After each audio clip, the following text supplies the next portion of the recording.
स्वागत है आपका खोजी खजाना टाइम्स न्यूज में। आइए देखते हैं खबरें विस्तार से। देवधर्म टेकरी विवाद को लेकर गुर्जर समाज और जैन समाज द्वारा कब्जे को लेकर आरोप प्रत्यारोप का सिलसिला लगातार जारी है। पूरा मामला गोमटगिरी स्थित देवाधर्म टेकरी का है, जहां एक और गुर्जर समाज द्वारा बताया गया कि टेकरी पर बरसों पुराने देवनारायण जी भगवान का मंदिर है। दर्शन के लिए आने जाने का रास्ता भक्तों के लिए बंद करने का प्रयास किया जा रहा है, जिससे गुर्जर समाज द्वारा आक्रोश है। वहीं दिगंबर जैन समाज के अध्यक्ष भरत मोदी ने बताया कि इस टेकरी पर बरसों पुराने दिगंबर जैन मुनि महाराज का मंदिर है, जहां हजारों की तादाद में दिगंबर जैन समाज द्वारा पूजा अर्चना की जाती है। वहीं गुर्जर समाज द्वारा टेकरी को जबरन कब्जा कर हड़पना चाहते हैं, जिसको लेकर गुर्जर समाज द्वारा आए दिन विवाद उत्पात करते हैं। मोदी द्वारा बताया गया कि न तो गुर्जर समाज के पास कोई दस्तावेज है, ऐसे में जहां एक और गुर्जर समाज द्वारा पूरा मामला कोर्ट में विचाराधीन है, वहीं दिगंबर जैन समाज द्वारा भी पूरे मामले को लेकर कोर्ट में अपने हक की लड़ाई लड़ रहा है। अब देखना ये होगा कोर्ट का फैसला किसके हक में आता है, ये तो आने वाला समय ही बताएगा। हार चुके हैं। मैं पूरी जैन समाज से कह रहा हूँ और जैन संतों से निवेदन कर रहा हूँ कि कागज मजबूत होंगे तो वो कहीं हार नहीं सकते।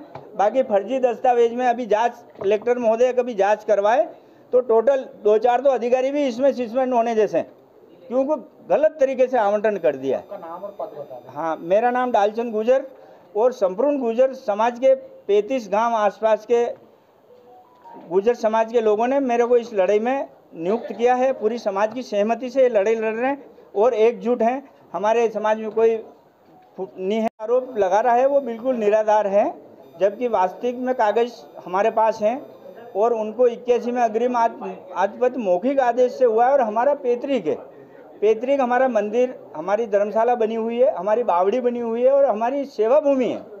जिस मंदिर की सेवा भूमि रहती है वो मंदिर अवैध नहीं हो सकता है।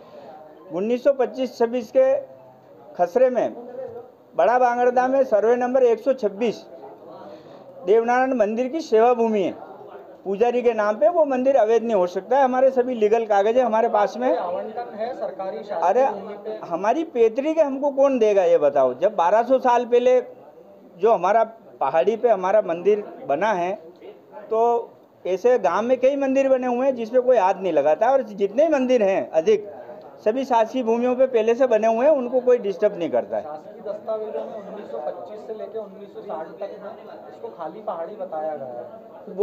वो पटवारी और तहसीलदारों की गलती है कि समय समय पे जो चरणों की भूमि है या मंदिर लिखे हैं तो उनको रिकॉर्ड दुरुस्त करना चाहिए। और इसमें हम और एक आवेदन दे देंगे कि भाई रिकॉर्ड दुरुस्त किया जाए।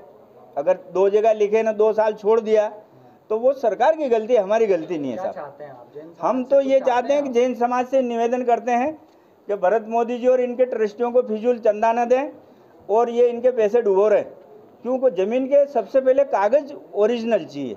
आप ज़मीन के मालिक नहीं और करोड़ों रुपए समाज से चंदा लेके आप अब समाज को जवाब क्या दोगे। चंदा देता है तो वो जवाब मांगता है। तो शासकीय भूमि है और दूसरे की ज़मीन पर कब्जा कर रहे हैं और चंदा ले रहे हैं। तो जैन समाज से मैं हाथ जोड़ के ये निवेदन करूंगा, पहले भरत मोदी जी से और पाटोदी जी से ओरिजिनल दस्तावेज मंगवा लें। आप चेक कर लें कि 80-81 में ये उस टेकरी का नाम यही है। उनकी जो ट्रस्ट है उसमें लिखा है कि देवधर्म टेकरी का ही नाम गोमटगिरी रखा जा रहा है। ये कागज आप 2 मिनट देख लीजिए। ये ट्रस्ट की कॉपी मुहैया करा। हाँ, अभी ये तो देख ली, वो ट्रस्ट का कागज निकालिए जो मतलब पक्के दस्तावेज है वो हमारी टेकरी मांग रहे हैं। एक मैं ये कहूँगा कि जम्मूड़ी एफसी 610/1 और 2 में 3.25 जो उनने लिखवाई है मौखिक, तो वो 58 एकड़ का पूरा बेल्ट है। उसमें 3.25 एकड़ कहाँ दी है उसका कोई पंचनामा नहीं है, न उसकी चतुर्सीमा है। आप कोई भी प्लॉट खरीद रहे हो तो उसकी रजिस्ट्री है, अग्रिम हाथ पर लिखेंगे तो उसकी चतुर्सीमा लिखाती है। तो ये सब फर्जी दस्तावेज है। अब कोर्ट में बताने लायक इनके पास कागज नहीं है। लेगा ही नहीं। कोर्ट सबसे पहले बोलता है कि मुझे कागज दिखाओ। जब कागज ही नहीं है तो कोर्ट में केस लगा ही सकते हो। तो हार का मतलब कहाँ से आया। जब इनको यही अधिकार नहीं कि हाईकोर्ट में, उच्च न्यायालय या केस न्यायालय में केस लगा सके, उनके केस को सुनेगा ही नहीं, इनका केस एक्सेप्ट ही नहीं होगा। इनके पास कागजात ही नहीं है, इनके पास आवंटन ही नहीं है। केस तो आप हारे, वो थोड़ी हारे केस। अरे पर केस लगा ही सकते तो केस हारूंगा कैसे। जब केस लगा ही सकते तो परमानेंट कॉपी बताई, आदेश दो।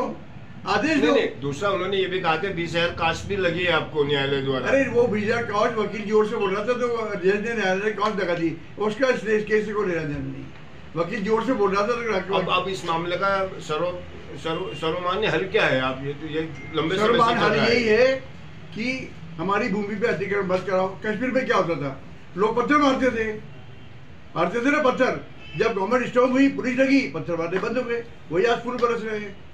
तो उस गवर्नमेंट को चाहिए स्ट्रिक्टली गुंडागिरी नहीं होने देवे, अतिक्रमण नहीं होने देवे। जिसको शासन स्ट्रांग हो जाएगा, गुंडागिरी खत्म हो जाएगी। गवर्नमेंट तो आपको सपोर्ट कर रही है, जन समाज को सपोर्ट कर रही है इस पूरे मामले में। देखिए, अगर सपोर्ट कर रही होती तो अतिक्रमणकारी वहाँ टिके हुए कैसे हैं? जो अतिक्रमणकारी को माननीय सरोज न्यायालय जी बोल चुका है कि कोई भी शासकीय भूमि पर से सारे अतिक्रमण हटाए जाए। क्यों नहीं शासन हटा रही है? शासन को चाहिए हटाए, और जो भी गुंडागिरी करे उसको बंद करे। हमारी भूमि पर कलेक्टर द्वारा शरीय क्यों गड़वा दिए गए? वो शरीय माननीय उच्च न्यायालय हटाएगी, हम थोड़ी हटाएंगे। हम कोई भी चीज़ कानून हाथ में नहीं लेंगे। हमने सारे केस माननीय उच्च न्यायालय के साथ लगा रखे हैं। माननीय उच्च न्यायालय ने हमारे सारे आदेश हमारे फेवर में दे रखे हैं। कलेक्टर साहब बोलते हैं माननीय उच्च न्यायालय की परवाह नहीं करता, वो माननीय उच्च न्यायालय जा रहे हैं और अब कलेक्टर जा रहे हैं। हम कोई बीच में अब कानून हाथ में नहीं लेंगे। आपका नाम? भरत मोदी। जी दादा बोलो। हाँ जी। भगवान बाहुबली दिगंबर जैन ट्रस्ट गोमरगिरी को 1981 में मध्य प्रदेश शासन द्वारा 12.49 एकड़ भूमि आवंटित की गई थी और 1983 में 53.11 एकड़ भूमि आवंटित की गई है। सब मिला के 65.60 एकड़ भूमि भगवान बाहुबली दिगंबर जैन ट्रस्ट को मध्य प्रदेश शासन द्वारा आवंटित की गई है। डालचंद गुर्जर वान्य ने मंदिर के पास में अपने यहाँ मंदिर बना लिया, वो भी शासकीय भूमि पर। शासन ने उनको कोई आवंटन नहीं किया है, उन्होंने केवल अतिक्रमण किया है। उसके बाद उन्होंने अपने मंदिर में आने जाने का रास्ता शासकीय भूमि में बना लिया।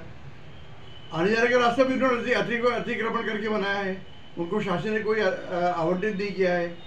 उसके बाद उन्होंने धर्मशाला भी शासकीय भूमि पर बना ली, शासन ने वहाँ भी उनको कोई आवंटन नहीं किया है। वो लोग केवल अतिक्रमणकारी हैं।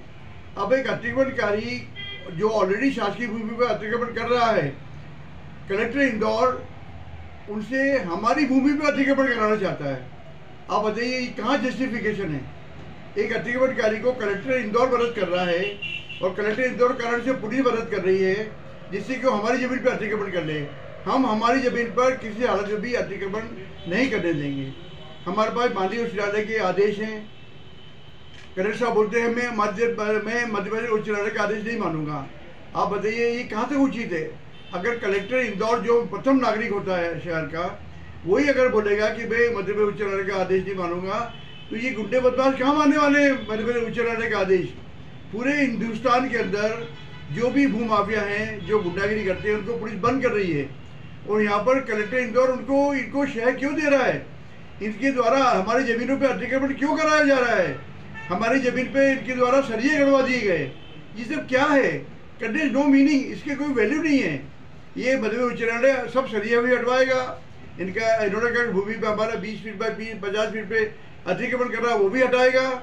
और माननीय सर्वोच्च न्यायालय के आदेश, क्लियर कट आदेश है, एक नहीं कितने आदेश है, जिसमें उन्होंने पूरे हिंदुस्तान के सारे अफसरों को आदेश दे रखा है, मुख्यमंत्री को आदेश दे रखा है, जो भी शासकीय भूमि पर अवैधानिक अतिक्रमण कर रखे हैं उनको हटाया जाए। उसमें इनके जो अतिक्रमण कर रखा है वो भी हटाया जाएगा।